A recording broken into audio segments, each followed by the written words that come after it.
أعوذ بالله من الشيطان الرجيم بسم الله الرحمن الرحيم Surah Al-Alaq, ayah number 1 to 18.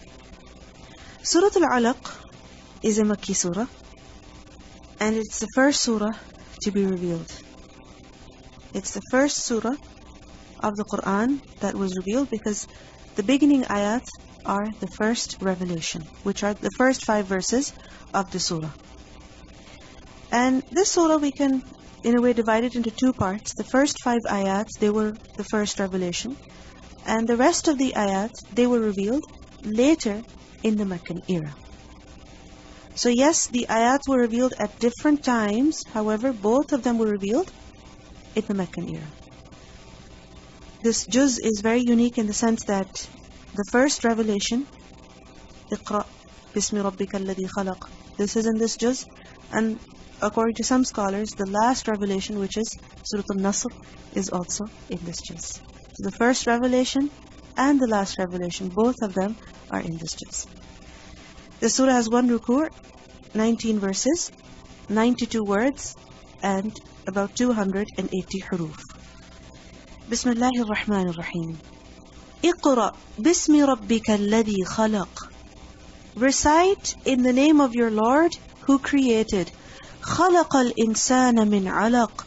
He created man from a clinging substance. اقْرَأْ وَرَبُّكَ الْأَكْرَمُ. Recite, and your Lord is the most generous. الَّذِي عَلَّمَ بِالْقَلَمِ. The one who taught by the pen. عَلَّمَ الْإِنسَانَ مَا لَمْ يَعْلَمْ. He taught man that which he did not know. As I mentioned earlier, these are the verses which were the first revelation, the first of which were revealed to the Prophet ﷺ from the Quran. And these verses were revealed to him at a time when he was engaged in the worship of Allah subhanahu wa ta'ala in the cave of Hira.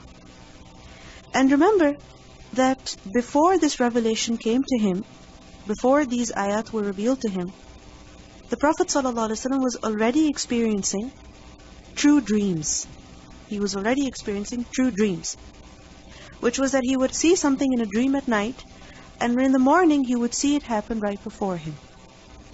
And it is said that this started happening about 6 months before these ayat were revealed to him. And remember that true dreams are also a part of prophethood. They are a part of revelation.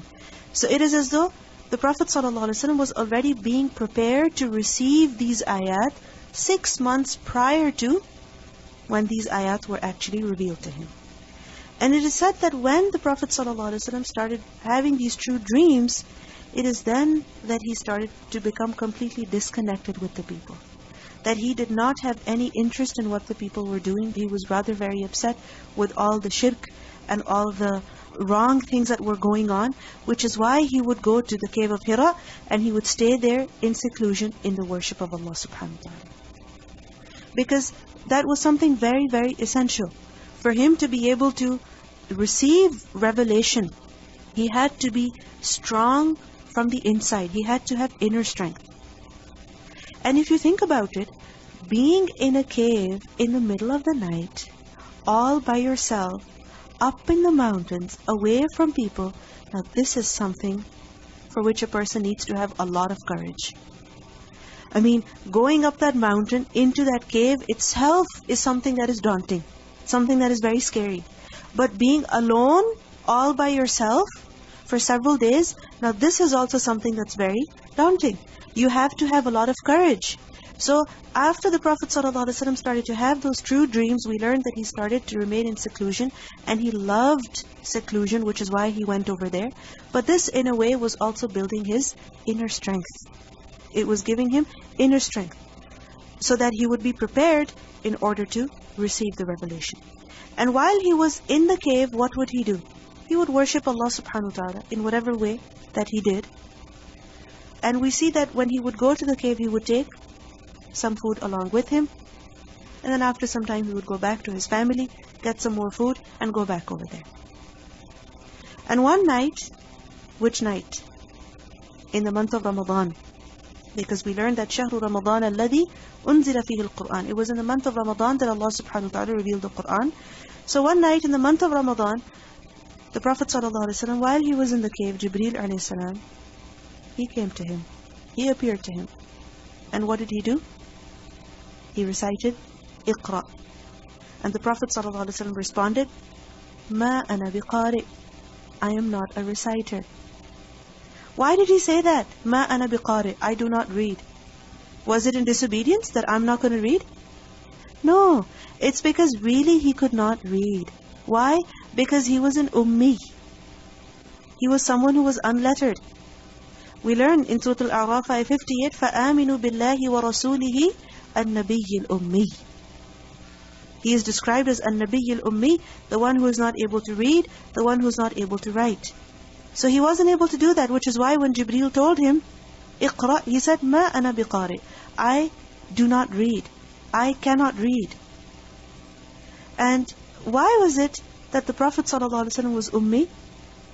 So that it was an evidence of his truthfulness.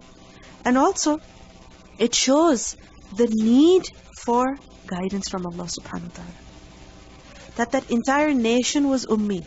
The Prophet ﷺ being one of them. What does that show? That they needed guidance. They needed hidayah. So Allah subhanahu wa ta'ala was so merciful on the people that He sent guidance. And we see that Jibreel, he told the Prophet ﷺ, and with telling him, he also covered him and in a way shook him twice or thrice, saying to him, Iqra. And each time the response of the Prophet ﷺ was, Ma ana biqari. And then eventually Jibreel recited, Iqra bismi rabbika alladhi khalaq, khalaqa al-insana min alaq, Iqra wa rabbuka al-akram, alladhi allama bil-qalam, allama al-insana ma lam ya'lam. So these 5 ayat, these 5 verses were revealed. And the Prophet ﷺ, he was frightened, he was terrified. Which is why immediately he left the cave and he went home. And what did he say to his wife? Zammiluni, zammiluni, cover me. And he said to his wife that I'm afraid for my life. And she comforted him that no, Allah subhanahu wa ta'ala would never leave you. He would not abandon you, but rather He would aid you. Why? Because you are righteous in the sense that you speak the truth, you honor your guests, and you fulfill your promises, and you take care of the needy. So she assured him. Now this entire incident is mentioned in detail. Where? In which book of hadith? Bukhari. Right at the beginning. So those of you who are interested in learning more of it, you can refer to Sahih Bukhari. Inshallah. Bismillahir Rahmanir Rahim. Iqra bismi rabbika alladhi khalaq. Iqra, read. Read. How should you read? Bismi rabbik, with the name of your Lord. Who is your Lord? Alladhi khalaqa, the one who has created. This is the first revelation. Read. What does this command mean? Read. What does reading signify? Gaining knowledge. Because that is the purpose of reading. When you read something, it is so that you can increase in your knowledge. You can increase in your understanding. So that you know what to do. So, Iqra, read. And how should you read? Bismi Rabbik, with the name of your Lord. What does it mean by this, with the name of your Lord? Meaning when you read, before reading, mention the name of your Lord. In other words, before reading, say Bismillah. Say Bismillah. Why say Bismillah? Why should you mention the name of your Lord before you read? In order to seek His help. Which is why we have been told that every time we do something important, something necessary, what should we do? Say Bismillah. Why? Because when we mention the name of Allah, we are in fact seeking His help. So for example, when you're doing wudu, even before that, when you say Bismillah, what are you doing? Seeking Allah's help. When you're eating, before that, when you say Bismillah, what are you doing? Seeking Allah's help. When you enter your house and you say Bismillah, what's the purpose? Seek Allah's help. So the reason why we have been taught to say Bismillah at the beginning of everything that is important is to seek Allah subhanahu wa ta'ala's help. Because without the help of Allah, without the assistance of Allah, the smallest of things can become extremely difficult, extremely challenging. So, اقرأ بِاسْمِ رَبِّكَ الَّذِي خَلَقَ. And this is amazing, that the process of wahi, that also began how? By mentioning the name of Allah. Because this was also a very important task. A very, very important matter was about to begin. And this matter also began how? With the name of Allah. اقرأ بِاسْمِ رَبِّكَ الَّذِي خَلَقَ. The messengership of Muhammad sallallahu alaihi wasallam, the beginning of the wahi of the Quran, all of that began with Bismillah. اقرأ بِاسْمِ رَبِّكَ الَّذِي خَلَقَ. And what has been said? Your Lord, الَّذِي خَلَقَ, the one who has created. Who has He created? What has He created? The maf'ul is not mentioned over here. So what does it mean? That everything that exists is the creation of who? Allah subhanahu wa ta'ala. In Surah Al-Furqan, ayah 2, we learn, وَخَلَقَ كُلَّ شَيْءٍ فَقَدَّرَهُ تَقْدِيرًا. That He has created everything. He has created everything. خَلَقَ كُلَّ شَيْءٍ. In Surah Al-Zumar, ayah 62, we learn, Allahu khaliqu kulli shay' wa huwa ala kulli shay'in wakeel. Allah is the creator of everything. So anything that is in the skies or in the earth, whether it is something hidden or it is something that is apparent, something very small or something that is big, what is it? It is a creation of Allah. So, اقرأ بِاسْمِ رَبِّكَ الَّذِي خَلَقَ. In the first revelation, just the first ayah, so much has been taught. So much has been taught. How? That first of all, iqra, read, gain knowledge. You need to learn, you need to increase in your knowledge. And secondly, when you do that, how should you do it? By mentioning the name of Allah, seeking His help. Because without His help, you cannot do anything. And who is your Lord? الَّذِي خَلَقَ. And notice how Rabb has been used. Because who is Rabb? Khaliq, Malik, Mudabbir. Bismillah has not been said, but rather Bismi Rabbik has been said. Because the Arabs, they already knew about who Allah was. However, their understanding of who Rabb is was a little corrupted. So, اقرأ بِاسْمِ رَبِّكَ الَّذِي خَلَقَ. Recite in the name of your Lord who created. Now this shows us a very, very important lesson as well. Which is that when a person is gaining knowledge, how should he gain knowledge?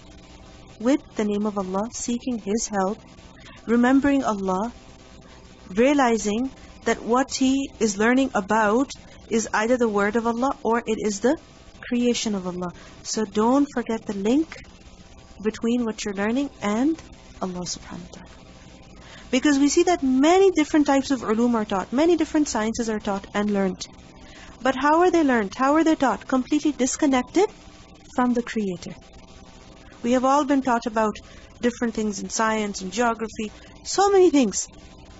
But how many times is it that these are connected with the Lord who created them?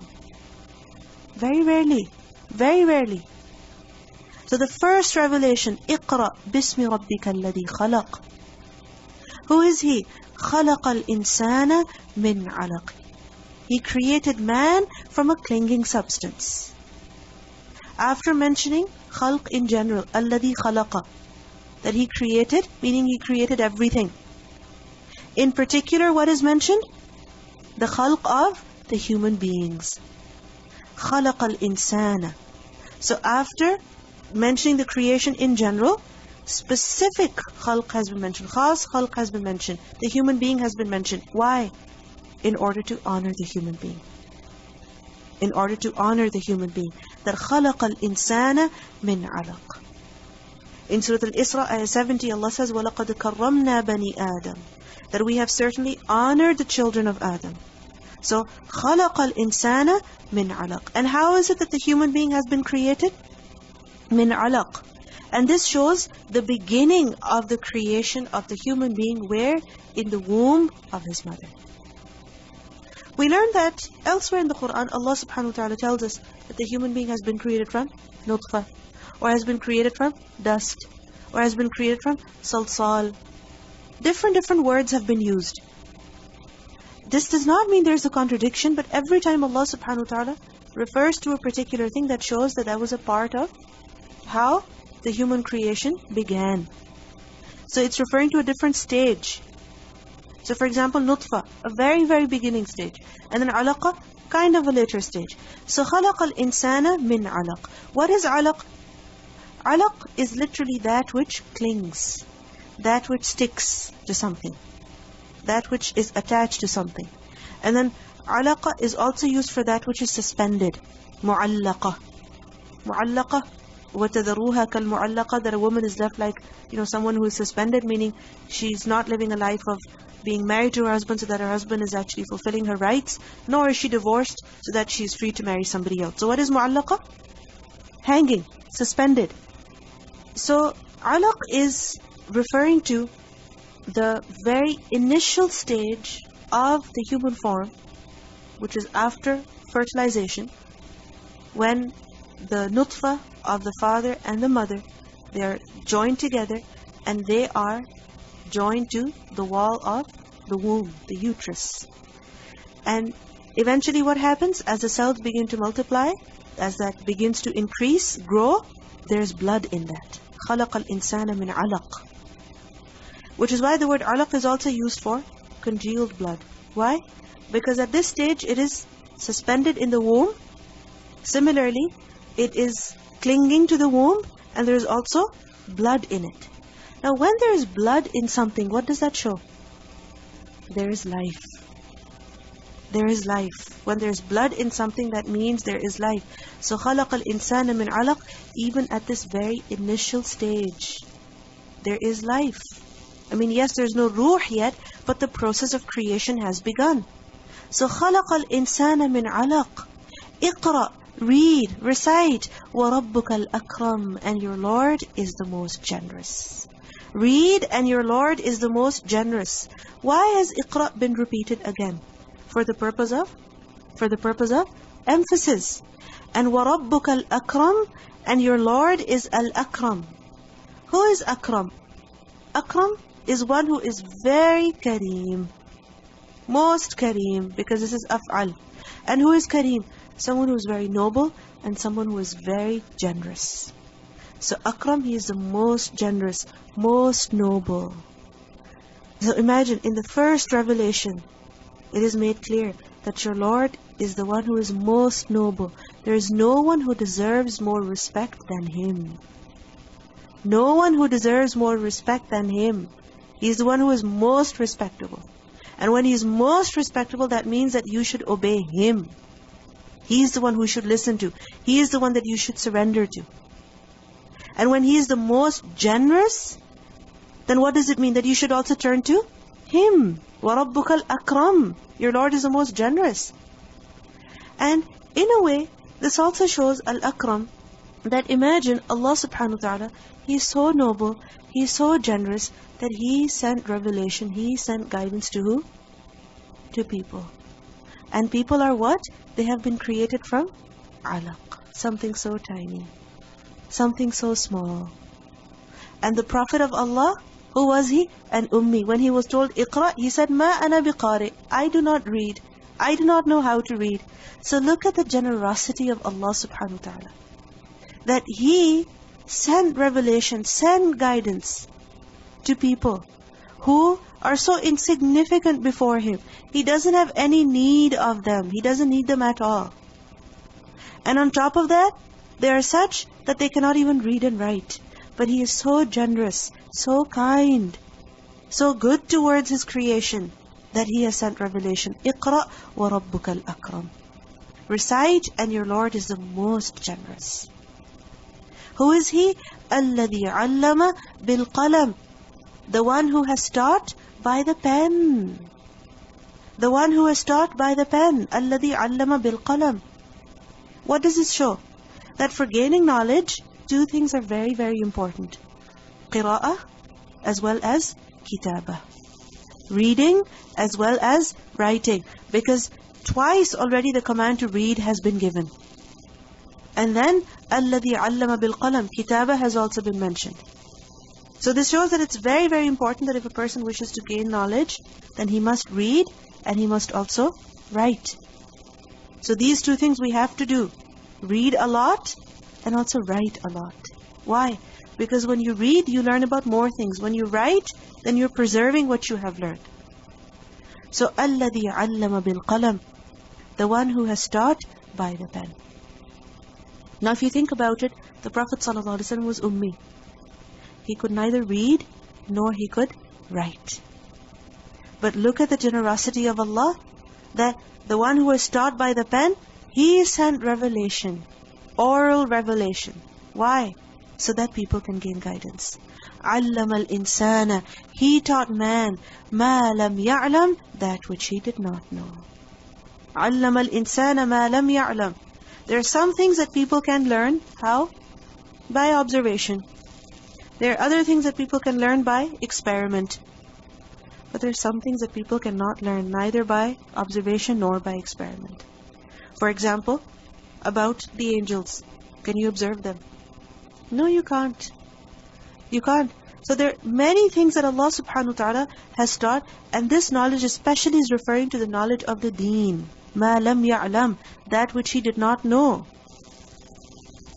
So the knowledge of the deen is something that we cannot learn by observation or experience only. This is something that comes from Allah. عَلَّمَ الْإِنسَانَ مَا لَمْ يَعْلَمْ. He taught man that which he did not know. And if you think about it previously, what has been said?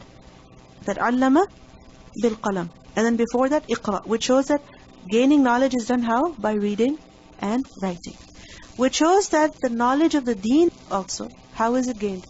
Reading and writing. So for example, when you look at the book of Allah, it is read and it's also written.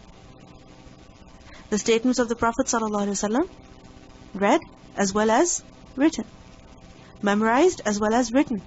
So, عَلَّمَ الْإِنسَانَ مَا لَمْ يَعْلَمْ. He taught man that which he did not know. We have learned earlier, the Prophet ﷺ was told, مَا كُنْتَ تَدْرِي مَا الْكِتَابُ وَلَا الْإِيمَانِ. You had no idea what the book is and what iman is. Who taught you all of this? Allah subhanahu wa ta'ala. وَعَلَّمَكَ مَا لَمْ تَكُنْ تَعْلَمْ. And He taught you that which you did not know. وَكَانَ فَضْلُ اللَّهِ عَلَيْكَ عَظِيمًا. And the favor of Allah upon you is indeed very great. Recitation. بسم الله الرحمن الرحيم اقرأ باسم ربك الذي خلق خلق الإنسان من علق اقرأ وربك الأكرم الذي علم بالقلم علم الإنسان ما لم يعلم الذي علم بالقلم, the one who taught by the pen.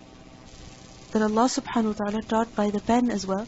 That first the command is to read, and at the same time write as well. I mean, it wasn't that the Prophet ﷺ was taught to write, that he was told to write, but this is just a fact that we are being told that Allah gave knowledge in both ways, with the pen as well as by reading. So الذي علم بالقلم. In other words, the source of knowledge is who? Allah subhanahu wa ta'ala. Which is why, what dua have we been told to make? Rabbi zidni ilma. Ask Allah for more knowledge. So الذي علم بالقلم. And we learned that the first to write was who? Idris alayhi salam. The first to write was Idris alayhi salam. So he taught writing. He taught writing with the pen and acquiring knowledge by the art of writing as well. He taught knowledge by the art of writing as well. How? That Allah subhanahu wa ta'ala sent revelation in written form. Written. And how is something written? With the pen. And He also sent revelation how? In oral form. For example, Musa alayhi salam, he was given revelation how? In written form. The Torah. But the Quran that was sent to the Prophet sallallahu alaihi wasallam, how was that sent? Oral form. Iqra. So both ways Allah adopts. So this shows to us that both ways are used for learning. Now, if you look over here, that Iqra wa rabbukal akram. Read and your Lord is the most generous. Your Lord is the most generous. Akram is from Kareem, and Kareem is one who is generous, and the one who is very noble. And the noble one is he who shows great favors. The one who is noble is the one who is kind to those who are lesser than him. And if you look at the origin of human beings, what is it? Alaq. خَلَقَ الْإِنسَانَ مِنْ عَلَقٍ. The human being who is weak, unable to do anything himself. So small, so insignificant, unaware. He doesn't have any knowledge even. But Allah has honored him by giving him knowledge. Allah has honored him by giving him knowledge. What does it show to us? That when a person gains knowledge of the deen, then in fact he is gaining honor. يَرْفَعِ اللَّهُ الَّذِينَ آمَنُوا مِنْكُمْ وَالَّذِينَ أُوتُوا الْعِلْمَ دَرَجَاتٍ. Allah exalts the level of those people who believe amongst you and those people who have been given knowledge.